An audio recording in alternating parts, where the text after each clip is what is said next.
भाजपा के गुंडे हैं ये ठाकुर नहीं है।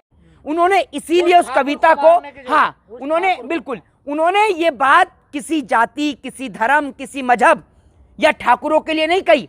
इस देश के अंदर बहुत सारे ठाकुरों का इतिहास ऐसा भी रहा है जिन्होंने इस देश के लिए अपना सर्वोच्च न्यौछावर कर दिया, अपना तन मन धन सब कुछ न्यौछावर कर दिया। लेकिन आप इस देश के उन लोगों को क्या समझाएंगे जिन्होंने संविधान ना पढ़कर इन्होंने लड़ाई और झगड़ा ही किया है, जो स्कूल ना जाकर स्कूल के पीछे पड़े हों, उनको आप क्या समझा सकते हैं? तो मनोज झा ने जो बात कही है वो ठाकुरों को लेकर नहीं कही है, उन्होंने कही है एक विचारधारा को लेकर, जो विचारधारा गरीबों को शोषित करने का काम करती है, उनको वंचित करने का काम करती है, उनके अधिकारों से उनको मारने का काम करती है।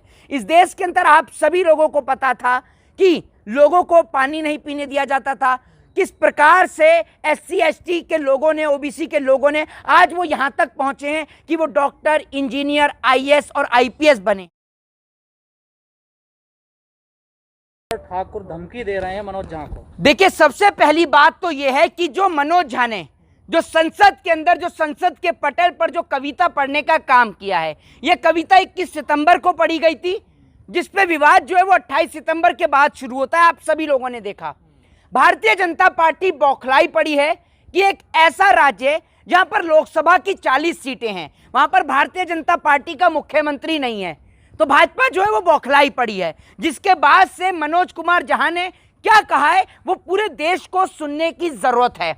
और सबसे पहले मनोज झा ने एक डिस्क्लेमर लगाते हुए इस बात को कहा है कि हमें अपने अंदर के, उन्होंने सबसे पहले ये बात कही है कि मैं भी, यानी मनोज झा ने सबसे पहले अपने ऊपर भी रख के कहा है, और उन्होंने ये बात इसलिए कही है कि जहां पर, जिस जगह पर जो हमारे SC ST के, OBC के जो भाई हैं, उनका जो शोषण होता है, चाहे वो विश्वविद्यालय हो, चाहे फिर वो स्कूल हो, चाहे वो कॉलेज हो, चाहे फिर वो मंदिर हो, चाहे फिर वो पानी से पीने का कुआं क्यों ना हो, हर जगह, चाहे वो संसद क्यों ना हो, हर जगह जो हमारे भाइयों का, SC ST OBC का जो शोषण होता है, उन्होंने कहा कि हमें उस सोच को, उस विचार को समाप्त करने की जरूरत है। उन्होंने इसीलिए उस कविता को, हाँ उन्होंने बिल्कुल, उन्होंने ये बात किसी जाति, किसी धर्म, किसी मजहब या ठाकुरों के लिए नहीं कही। इस देश के अंदर बहुत सारे ठाकुरों का इतिहास ऐसा भी रहा है जिन्होंने इस देश के लिए अपना सर्वोच्च न्यौछावर कर दिया, अपना तन मन धन सब कुछ न्यौछावर कर दिया। लेकिन आप इस देश के उन लोगों को क्या समझाएंगे जिन्होंने संविधान ना पढ़कर इन्होंने लड़ाई और झगड़ा ही किया है, जो स्कूल ना जाकर स्कूल के पीछे पड़े हों, उनको आप क्या समझा सकते हैं? तो मनोज झा ने जो बात कही है वो ठाकुरों को लेकर नहीं कही है, उन्होंने कही है एक विचारधारा को लेकर, जो विचारधारा गरीबों को शोषित करने का काम करती है, उनको वंचित करने का काम करती है, उनके अधिकारों से उनको मारने का काम करती है। इस देश के अंदर आप सभी लोगों को पता था कि लोगों को पानी नहीं पीने दिया जाता था, किस प्रकार से SC ST के लोगों ने, OBC के लोगों ने, आज वो यहाँ तक पहुँचे हैं कि वो डॉक्टर, इंजीनियर, IAS और IPS बने हैं, और वो किसी काबिलियत के दम पर नहीं, अपनी काबिलियत के दम पर और संविधान की काबिलियत के दम पर पहुंचे हैं। तो उनका ये कहना था कि जब उनके पास काबिलियत है, उनके पास सब कुछ है, उनके पास योग्यता है, उसके बावजूद भी उनका जो विद्यालयों में, यूनिवर्सिटी में, विश्वविद्यालय में और संसद में और तमाम जगह पे जो उनका शोषण होता है, हमें उस ठाकुर को मारने की जरूरत है, ये कहने का अर्थ मनोज झा का था। लेकिन इस बात को धमकी दे रहे हैं मनोज झा को, मैं आपको बता देता हूं ये कौन लोग हैं। अब RJD की पार्टी से एक क्या कहते हैं विधायक हैं जिनका नाम है चेतन आनंद, उनके पिताजी का नाम है मोहन आनंद, सभी को पता आनंद मोहन उनका नाम है। तो आपको एक बात बता देते हैं, वो ये कहते हैं कि अगर ये कविता मेरे सामने पढ़ी गई होती तो मैं जबान निकाल के सभापति के सामने रख देता। आप सोचकर देखिए कि आपका मानसिक संतुलन क्या ठीक नहीं है, या आपने सुनने का काम नहीं किया। सबसे पहले मनोज झा ने ये बात अपने ऊपर रखते हुए ही कहा, और आज वाकई में ही इस देश के प्रत्येक नागरिक को SC ST OBC माइनॉरिटी, ब्राह्मण, शूद्र, वैश्य, क्षत्रिय, इन सबको समाप्त करना होगा, और हमें एक भाई के साथ मिलजुल कर इस देश में रहना होगा। क्योंकि अगर देश को आगे बढ़ाना है तो हमें इंसानियत और मानवता के रास्ते पर चलना पड़ेगा। तो यही तो कहना चाह रहे हैं मनोज झा, यही बात मनोज झा ने कही, और इसी बात से इस देश के कुछ लोगों को चोट पहुंची है। और ऐसा नहीं है कि सबको पहुंच गई, बहुत सारे राजपूत लोगों ने ट्विटर पर यह भी लिखा है ट्विटर पर उन्होंने ये भी लिखा है कि आप जाइए और आप जो बिना बात का हंगामा कर रहे हैं ठाकुरों को लेकर, मनोज झा ने ठाकुरों को नहीं कहा, तो उसको नीचे कमेंट में लिखा जाता है कि तू ठाकुर की औलाद ही नहीं है, उसको ये लिख रहे हैं। मतलब अगर कोई ठाकुर समझदारी दिखा रहा है तो इस देश में जो भाजपा के जो गुंडे हैं, भाजपा के गुंडे हैं, ये ठाकुर नहीं है। ठाकुरों ने लड़ाई लड़ी है देश के लिए, आपस में थोड़ी लड़ाई लड़ी है। कई लोग कह रहे हैं कि लालू यादव उनकी पार्टी की एक बड़ी चाल है, ये देखिए। नहीं, कोई चाल नहीं है, कोई चाल नहीं है। एक बात मुझे बताइए, क्या इस देश के इतिहास में कौन नहीं जानता, आज विश्व का हर एक व्यक्ति बाबा साहब भीमराव अंबेडकर को पूछता है, मानता है, ठीक है। वो इसलिए मानता और इसलिए पूछता है क्योंकि वो उनकी ताकत का नतीजा है, वरना इस देश के कुछ लोगों ने उनको तो शिक्षा से भी वंचित रखा। आप ये सोचिए, उनको संस्कृत नहीं पढ़ने दी गई, संस्कृत नहीं पढ़ने दी तो उन्होंने फारसी पढ़ी, फारसी पढ़ी तो उन्होंने देखा कि भाई फारसी में इतिहास रच दिया, कोलंबिया पहुंच गए जनाब, कोलंबिया पहुंच गए और कोलंबिया पहुंचकर कोलंबिया में देश का इतिहास रच दिया।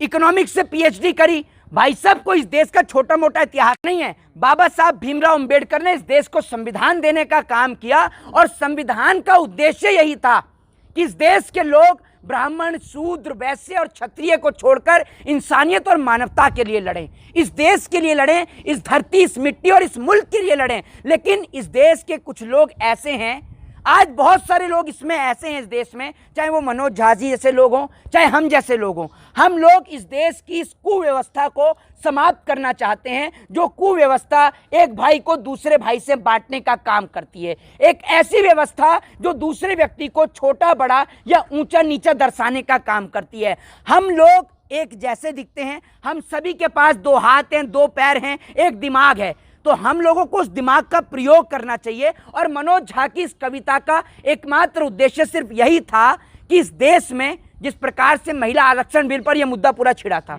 उन्होंने कहा था कि महिलाओं को आरक्षण तो मिल जाएगा, बिल्कुल मिल जाएगा, लेकिन पहले महिलाओं को सुरक्षा देने की जरूरत है। आज जिस प्रकार से एक छोटी सी नन्ही सी बच्ची मध्य प्रदेश के अंदर सड़कों पर घूमती है खून से सने हुए कपड़े पहनकर, आप सोच कर देखिए। एक और आप और हम महिलाओं को आरक्षण देने की बात करते हैं, दूसरी ओर हमारे देश में बेटियां सुरक्षित नहीं हैं।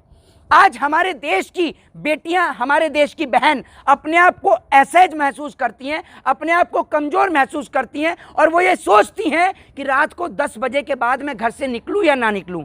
चलिए, तो रात की बात हो गई। भाजपा का शासन आने के बाद बेटियां दिन में भी अब घर से बाहर नहीं निकल सकती। बेटियां तो बेटियां, छोटी बच्चियां भी घर से बाहर नहीं निकल सकती। और आप देख लीजिए, कोई एक विश्व हिंदू परिषद, आपका बजरंग दल, आरएसएस, कोई भी मध्य प्रदेश की घटना पर नहीं बोला। और प्रधानमंत्री लगे हुए हैं कि मेरा चैनल है भाइयों बहनों मित्रों, और उसको लाइक करें, शेयर करें, सब्सक्राइब करें, और वो जो झुंझुना टुनटुना होता है ना, बेल आइकन, उसको प्रेस करें। वो उसमें बिजी हैं, ठीक है। इसके बाद में क्या दिक्कत है? आजकल तो इतना खतरा मंडरा रहा है कि किसी सांसद के घर पर जाओ तो सांसद गेट नहीं खोल रहा। तो मैं देख रहा हूँ सांसद गेट काहे नहीं खोल रहा, तो पता यह चलता है कि सांसद इस घबराहट के मारे गेट नहीं खोल रहा कि कहीं कोई सांसद को विधायकी की टिकट ना पकड़ा जाए।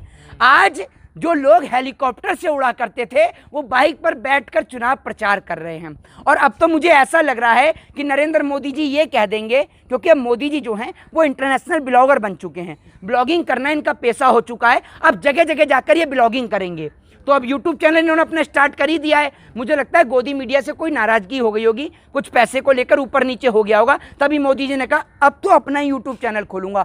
और सबसे बड़ी बात ये, मोदी जी कहते हैं कि मैंने अपना यूट्यूब चैनल काफ़ी समय पहले खोल लिया था। जब आपने काफ़ी समय पहले अपना यूट्यूब चैनल खोल लिया तो उस पर फॉलोअर मात्र 2 करोड़ हैं। अब देश की जनता को ये सोचने वाली बात है कि 125 करोड़ की जनता ने मोदी जी को वोट दिया है, ऐसा मोदी जी कहते हैं। मानता कोई नहीं है, क्योंकि हमें तो पता है कि वोट सिर्फ और सिर्फ ईवीएम से मिला है। तो अगर मोदी जी को 125 करोड़ जनता ने वोट दिया तो यूट्यूब पे मात्र 2 करोड़ सब्सक्राइबर क्यों हैं? क्योंकि नरेंद्र मोदी जी को अब कहीं भी कोई भी सुनना पसंद नहीं करता। इसलिए मोदी जी ने क्या किया है, अब तो मुझे लगता है टिकट भी इसी बेस पे मिलेगी, जो 150 सब्सक्राइबर लेकर आएगा या 200 सब्सक्राइबर लेकर आएगा, उसी की टिकट मोदी जी कंफर्म करेंगे। और अब मुझे लगता है अब संबित पात्रा टीवी पर बैठने से पहले ये करेगा, नहीं अंजना जी, नहीं अंजना जी, नहीं अंजना जी, 1 मिनट सुन लीजिए, 1 मिनट सुन लीजिए। सबसे पहले डिबेट शुरू बाद में होगी, सबसे पहले मोदी जी का चैनल है, आप इसको लाइक कर लीजिए, शेयर कर लीजिए, सब्सक्राइब कर लीजिए और टुनटुने को यानी बेल आइकन को प्रेस करवा लीजिए, फिर डिबेट को आप प्रारंभ करिए। तो अब मुझे लगता है गौरव भाटिया हो, सुधांशु त्रिवेदी हो, मुझे लगता है मोदी जी सबसे पहले जाएंगे और जो बाइडेन से कहेंगे फोन चलाता है जरा निकाल मेरा चैनल और सब्सक्राइब करने का काम करेंगे। तो ये पहली बार देश के इतिहास में ऐसा कोई प्रधानमंत्री है जिन्होंने अपना यूट्यूब चैनल बनाने का काम किया है। क्योंकि मोदी जी क्या है, अभी इस देश की हालत तो पूरी बिगाड़ी दी है, उजाड़ी दी है, तो वापस से मोदी जी अब अपने स्टेशन पे चाय बेचना शुरू करने वाले हैं। तो वहीं से अपनी वीडियो बनाया करेंगे और वहीं से ब्लॉगिंग किया करेंगे और वहीं से कहे करेंगे, भाइयों बहनों मित्रों, ये मैं हूँ, ये मेरा दोस्त बाइडन है और हम अमेरिका में हैं। इस तरीके से मोदी जी वीडियो बनाए करेंगे और यूट्यूब पे वायरल किया करेंगे। तो देख लीजिए आपका प्रधानमंत्री कैसा है और फैसला आप लोगों के हाथ में, दोबारा इसको चुनेंगे या किसी पढ़े लिखे और शिक्षित व्यक्ति को चुनेंगे, ये सोच आपकी है और फैसला आपका है। जय हिंद, जय भारत, वंदे मातरम।